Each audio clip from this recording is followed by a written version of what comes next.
ચાલો આજે વેબના એક ખૂબ જ રસપ્રદ અને મહત્વના ભાગ વિશે વાત કરીએ. એ છે ફોર્મ્સ. આપણે રોજ ઓનલાઈન કંઈક ને કંઈક ફોર્મ ભરીએ છીએ, બરાબર ને? પણ ક્યારે વિચાર્યું છે કે આ ફોર્મ્સ બને છે કેવી રીતે? ચાલો આજે એ જ જોઈએ. તો ચાલો એકદમ મૂળભૂત સવાલથી શરૂઆત કરીએ.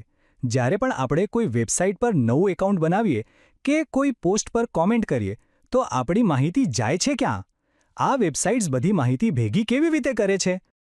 આનો જવાબ છે HTML ફોર્મ્સ. બહુ સિમ્પલ છે. આ ફોર્મ્સ વેબ પેજ પર એક એવું માળખું તૈયાર કરે છે જેમાં આપણે આપણી માહિતી નાખી શકીએ અને પછી એ માહિતી સીધી સર્વર પર મોકલી દેવાય છે. તો આજે આપણે શું જોવાના છીએ એની આ એક રૂપરેખા છે. આપણે શરૂઆત કરીશું કે વેબ ફોર્મ્સની જરૂર જ કેમ પડે છે, પછી એના અલગ અલગ ભાગોને સમજીશું અને છેલ્લે આ બધું ભેગું કરીને એક આખું ફોર્મ બનાવીશું. ચાલો ત્યારે શરૂ કરીએ. સૌથી પહેલાં એ સમજીએ કે આજના આધુનિક વેબ માટે ફોર્મ્સ આટલા બધા જરૂરી કેમ છે. જુઓ, ફોર્મ્સ છે ને એ વેબસાઇટ અને આપણા વચ્ચે વાતચીતનું એક મુખ્ય સાધન છે. એના વગર કંઈ થાય જ નહીં. જેમ કે નવું એકાઉન્ટ બનાવવું હોય, લોગિન કરવું હોય કે પછી કોઈ વસ્તુ વિશે આપણો અભિપ્રાય આપવો હોય, આ બધું જ ફોર્મ્સ દ્વારા શક્ય બને છે. તો હવે જોઈએ કે ટેકનિકલી આ ફોર્મ્સ બને છે કેવી રીતે. આપણે શરૂઆત કરીશું વેબ ફોર્મના સૌથી પાયાના ઘટકથી, એટલે કે એના મેઇન કન્ટેનરથી. આ ફોર્મ એલિમેન્ટને છે ને એક મોટા બોક્સ જેવું સમજો. જેવી રીતે એક બોક્સમાં આપણે બધો સામાન ભરીએ, બસ એ જ રીતે ફોર્મના બધા જ ઇનપુટ ફિલ્ડ્સ, બટન્સ, બધું જ આ ફોર્મ ટેગની અંદર આવે છે. હવે અહીંયા બે બહુ જ અગત્યની વસ્તુઓ છે: એક્શન અને મેથડ. એક્શન એટ્રીબ્યુટ એ બતાવે છે કે ફોર્મમાં ભરેલો ડેટા મોકલવાનો ક્યાં છે, અને મેથડ એટ્રીબ્યુટ એ નક્કી કરે છે કે ડેટા કઈ રીતે મોકલવાનો છે. તો આ ગેટ અને પોસ્ટ વચ્ચે મુખ્ય ફરક શું છે? ગેટ મેથડમાં ડેટા સીધો URL એટલે કે વેબ એડ્રેસમાં જ ચોંટીને જાય છે. આ સરળ છે પણ બિલકુલ સુરક્ષિત નથી. જ્યારે પોસ્ટ મેથડમાં ડેટા એક અલગ પેકેટમાં વધારે સુરક્ષિત રીતે જાય છે. એટલે જ પાસવર્ડ જેવી ગુપ્ત માહિતી માટે હંમેશા પોસ્ટ મેથડ જ વપરાય છે. ચાલો હવે ફોર્મના સૌથી મુખ્ય ભાગ એટલે કે ઇનપુટ એલિમેન્ટ્સના અલગ અલગ પ્રકારો વિશે જાણીએ. આ એ જ ફિલ્ડ્સ છે જ્યાં આપણે ખરેખર આપણી માહિતી ભરીએ છીએ. સૌથી વધારે વપરાતો અને સામાન્ય ઇનપુટ પ્રકાર છે ટેક્સ્ટ. આનાથી શું થાય? એક સાદું ટેક્સ્ટ બોક્સ બની જાય જેમાં આપણે નામ કે યુઝરનેમ જેવી એક લાઇનની માહિતી લખી શકીએ. આ એનો મૂળભૂત કોડ છે. જુઓ, ટાઈપ એનો પ્રકાર બતાવે છે, નેમ એને સર્વર પર ઓળખવા માટેનું નામ છે, અને વેલ્યુનો ઉપયોગ કરીને આપણે એમાં પહેલેથી જ કોઈ ટેક્સ્ટ લખેલો રાખી શકીએ છીએ. હવે જ્યારે વાત પાસવર્ડ જેવી ગુપ્ત માહિતીની આવે ત્યારે આપણે પાસવર્ડ ઇનપુટ પ્રકારનો ઉપયોગ કરીએ છીએ. આ દેખાવમાં તો ટેક્સ્ટ ફિલ્ડ જેવું જ હોય છે, પણ તમે જે કંઈ પણ ટાઈપ કરો એને સ્ટાર કે ડોટ્સમાં છુપાવી દે છે.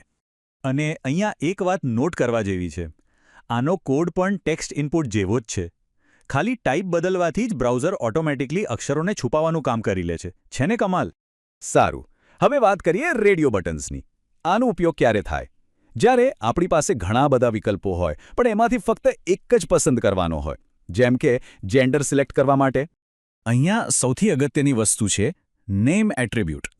એક ગ્રુપના બધા જ રેડિયો બટન્સનું નેમ એક સરખું હોવું જ જોઈએ. આનાથી જ બ્રાઉઝરને ખબર પડે છે કે આ બધા એક ગ્રુપના છે અને આમાંથી કોઈ એક જ સિલેક્ટ થઈ શકે છે. હવે રેડિયો બટન્સથી બિલકુલ ઊંધું છે ચેકબોક્સ. આનો ઉપયોગ ત્યારે થાય જ્યારે કોઈ વ્યક્તિ એક કરતાં વધારે વિકલ્પો પસંદ કરી શકે. દાખલા તરીકે, શોખની લિસ્ટમાંથી તમને ગમતા બધા જ શોખ પસંદ કરવા. અહીંયા દરેક ચેકબોક્સનું નામ એક સરખું પણ રાખી શકાય અથવા અલગ અલગ પણ. મુખ્ય વાત એ છે કે એક સાથે ગમે તેટલા બોક્સ ચેક કરી શકાય છે. અને હા, છેલ્લે દરેક ફોર્મને બે જરૂરી બટન્સની જરૂર પડે છે. સબમિટ બટન આપણે ભરેલી બધી માહિતીને સર્વર પર મોકલી દે છે અને રીસેટ બટન દબાવવાથી ફોર્મના બધા ફિલ્ડ્સ ખાલી થઈ જાય છે, જાણે કે નવેસરથી ભરવાલું હોય. પણ હવે વિચારો, જો એક લાઇનથી વધારે લખાણ લખવું હોય તો? જેમ કે કોઈ લાંબી કોમેન્ટ લખવી હોય કે પછી આખું સરનામું લખવું હોય, ત્યારે શું? બસ એના માટે જ છે ટેક્સ્ટ એલિમેન્ટ. આનાથી એક મોટું ટેક્સ્ટ બોક્સ બને છે જેમાં લાંબુ લખાણ આરામથી લખી શકાય. અને એની સાઇઝ કેટલી રાખવી, એટલે કે એની ઊંચાઈ અને પહોળાઈ, એ પણ આપણે કોડથી જ નક્કી કરી શકીએ છીએ.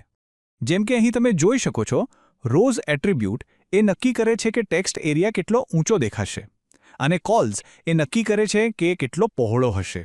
હવે વિચારો કે તમારી પાસે ઓપ્શન્સની બહુ લાંબી લિસ્ટ છે, જેમ કે કોઈ રાજ્યના બધા શહેરો. તો એને બધાને વ્યવસ્થિત રીતે બતાવવા માટે ડ્રોપડાઉન મેનુ સૌથી સારો વિકલ્પ છે. સિલેક્ટ ટેગ એ ડ્રોપડાઉન મેન્યુનું મેઇન કન્ટેનર છે અને એની અંદર દરેક ઓપ્શન ટેગ એ લિસ્ટમાંનો એક વિકલ્પ બનાવે છે, જેના પર આપણે ક્લિક કરી શકીએ છીએ. આ કોડથી એક સિમ્પલ શહેર પસંદ કરવા માટેનું મેનુ બને છે. યાદ રાખજો, વેલ્યુ એટ્રીબ્યુટમાં જે લખ્યું હોય એ સર્વર પર જાય છે, જ્યારે બે ઓપ્શન ટેગની વચ્ચે જે લખ્યું હોય એ આપણને દેખાય છે. લાંબી લિસ્ટ બતાવવાની આ એકદમ વ્યવસ્થિત રીત છે. ઓકે, તો આપણે ફોર્મના બધા જ જરૂરી ઘટકો વિશે શીખી લીધું. તો હવે શું?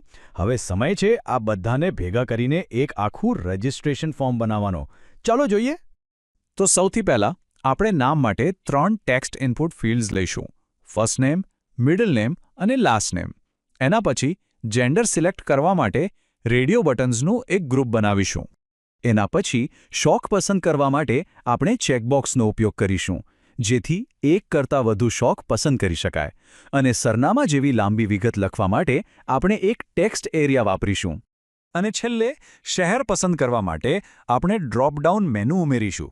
અને પછી ફોર્મને કમ્પ્લીટ કરવા માટે આપણા 2 જરૂરી બટન્સ, સબમિટ અને રીસેટ. બસ આટલું કરતાં જ આપણું ફોર્મ તૈયાર. પણ તમે જોયું ને, આ બધો કોડ એક લાઇન કરીને જાતે લખવો એ કેટલું કંટાળાજનક અને ધીમું કામ છે. નાના ફોર્મ માટે તો ઠીક છે, પણ મોટા પ્રોજેક્ટ્સમાં તો બહુ સમય લાગી જાય. તો સ્વાભાવિક છે કે મનમાં સવાલ થાય કે શું વેબ પેજ અને ફોર્મ્સ બનાવવાની આનાથી કોઈ સહેલી અને ઝડપી રીત છે? અને જવાબ છે હા, બિલકુલ છે. એને કહેવાય છે IDES, એટલે કે ઇન્ટિગ્રેટેડ ડેવલપમેન્ટ એન્વાયરમેન્ટ્સ. આ એવા શક્તિશાળી સોફ્ટવેર છે જે કોડિંગની આખી પ્રક્રિયાને ખૂબ જ ઝડપી અને સરળ બનાવી દે છે. એમાં તમને કોડ લખવા માટે સૂચનો મળે, ભૂલો તરત જ પકડાઈ જાય અને આવી બીજી ઘણી બધી સુવિધાઓ હોય છે. फ्रेंड्स, इस वीडियो को पूरा देखने के लिए आज ही फ्लेक्सी टीचर ऐप सब्सक्राइब करें, जहां आपको मिलेंगे animated videos, digital books, text book solutions, notes, DPP और क्विज. और हाँ, flexi teacher app mobile, TV और कंप्यूटर पर अवेलेबल है. और अगर आपके पास इंटरनेट नहीं है तो तुरंत ऑफलाइन सेट टॉप बॉक्स के लिए संपर्क करें. Flexi teacher, the one you needed.